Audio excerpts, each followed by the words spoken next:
Let me speak to you. Let me reach deep in that place where fear was first planted, when you first thought monsters were in your closet and disappointment sprouted when you found out that Santa Claus wasn't real.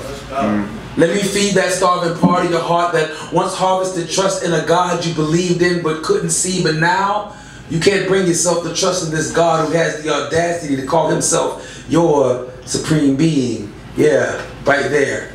That's where I'm headed.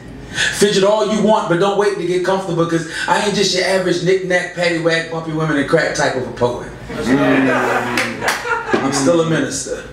And I should write all my poems in red ink so people will know who's really speaking. Best believe just because I don't always call a prayer line when I'm finished spitting doesn't make this any less of a ministry. See, I know how it feels to have your faith rocked to its foundation, looking for answers to questions that you don't even know how to ask yet. When the task set before you seems so insurmountable, it's as though God sold you out just so Satan can make his monthly hell quota. I know how it feels when love has made you public enemy number one. Cupid trading his arrows for shells, his quiver for a clip, and his bow for a 9mm Glock with the infrared sighting, and there's a little red dot on your heart. Tavis can relate, y'all, to having the most important person in your life taken, not just once, but on 4 separate occasions. A pastor, a father, a mother, and a fiance. I'm telling you, session live, I've been there. Thoughts of suicide, reaching for a bottle instead of a Bible, looking for love in a strip club instead of a church, and not living, but settling for survival. You see, my mom never taught me to believe in Santa Claus. And singing old church songs in the dark kept the monsters in the closet away, but I did believe in love. And as a result, I believe the ghost in my heart's closet was that of love lost.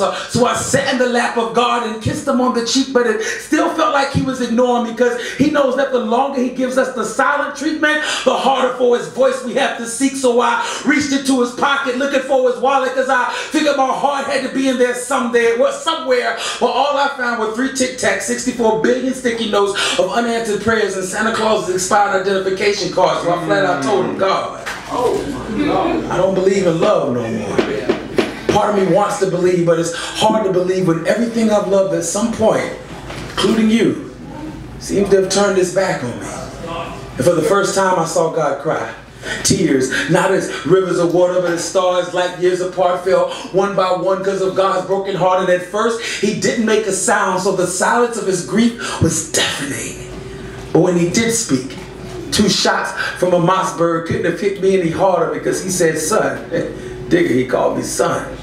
That's borderline blasphemy. Because when you stop believing in love, that's when you stop believing in me. It's been my pleasure serving y'all for the next